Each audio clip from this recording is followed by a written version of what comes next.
જામનગરમાં પણ આ સ્થિતિ જામનગર જિલ્લામાં આકાશી બરબાદી ખાબકી છે। જામનગર શહેર અને ગ્રામ્ય વિસ્તારમાં માવઠું ધ્રોલ અને આસપાસના વિસ્તારમાં આ સ્થિતિ જોવા મળી રહી છે। જામનગરના દ્રશ્યો જો રાજકોટ હોય જામનગર હોય ભારે પવન સાથે વરસાદ વરસ્યો છે।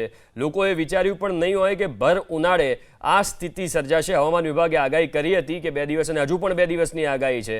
આ તમે જામનગરના દ્રશ્યો જુઓ, અનેક વિસ્તારોમાં ભારે પવન ધૂળની ડમરીઓ સાથે વરસાદ વરસી રહ્યો છે, ભારે પવન ફૂંકાઈ રહ્યો છે, કાળા ડિબાંગ વાદળો છવાઈ ગયા છે અને પાકને મોટા પ્રમાણમાં નુકસાન થઈ રહ્યું છે।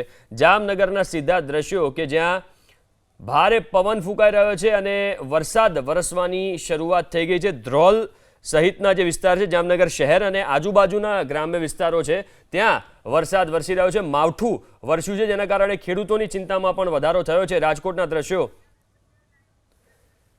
તો આપણી સાથે જામનગરથી સંવાદદાતા રવિ લાઈવ જોડાઈ ગયા છે। રવિ, અત્યારે જામનગરમાં શું સ્થિતિ, કારણ કે ભારે પવન ફૂંકાઈ રહ્યો છે એવું દ્રશ્યોમાં દેખાઈ રહ્યું છે। રવિ, અત્યારે જામનગરમાં દ્રશ્યોમાં દેખાઈ રહ્યું છે। બિલકુલ, જો વાત કરવામાં આવે તો લગભગ 1 કલાક પહેલા જામનગર શહેર અને આસપાસના ગ્રામીણ વિસ્તારોમાં ક્યાંક ને ક્યાંક ઓચિંતાનો વાતાવરણમાં છે તે પલટો આવ્યો હતો। ખૂબ જ ભારે પવન સાથે ક્યાંક ને ક્યાંક કેટલાક વિસ્તારોમાં વરસાદ છે તે પડવા લાગ્યો હતો।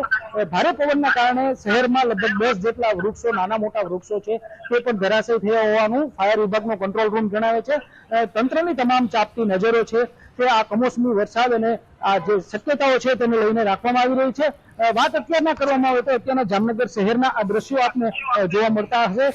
જામનગર શહેરમાં અત્યારના ધીમી ધારે વરસાદ છે તે પણ વરસી રહ્યો છે। શહેરમાં લગભગ 10 જેટલા વૃક્ષો છે તે પણ ધરાશયી છે તે થયા છે અને ભારે પવનના કારણે કેટલાક હોર્ડિંગ બોર્ડ જે લગાવેલા બિલ્ડિંગ પર હતા તેમાં પણ ભારે નુકસાન છે તે જોવા મળી રહ્યું છે। જી બિલકુલ, આભાર રવિ વિગતો આપવા માટે।